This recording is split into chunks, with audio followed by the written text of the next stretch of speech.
baririra Imana babatese Mana natabita kweli bya bine natwe bahora bidushikira umuntu agukunda apfuye ukicara ahantu ukava nibi navyo Mana bigenza aho uyu nawe agiye bigenze gute nta bandi bo gupfa bari bahari ukumva uri kuravuguguka kamengo wari ufise wowe mengo wari gutanga kamengo nyine we yarakwiye kuba nabo baravuga ati ibintu kweri ntibishoboka baririra Imana bamaze kuririra Imana sinzi uko bibutse ati buriya Petero ari Ruda baragenda yo baja kumuhiga kubera bari bazi ko ari umuntu w'Imana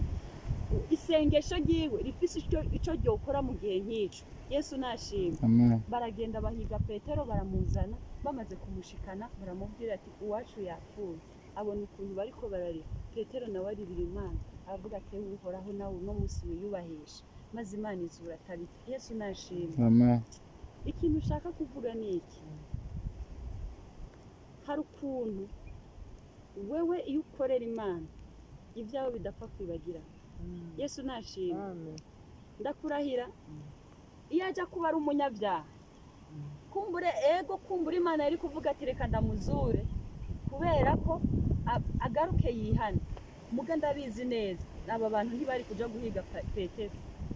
Yesu nashimwe buri gihe umuntu apfuye ari umunyabyaha abantu barabati Imana uraturuhuye Imana uradutabaye umurozi yapfuye bavuga ati byukuri ukuntu yahora aroga bacu nawe napfe yumvirize yaba urupfungira ari nk'ikintu abantu bavuga ati barabona ni nk'umuntu dufate bagenda bagasanga ahantu bagenda bakambwira ati warupfuye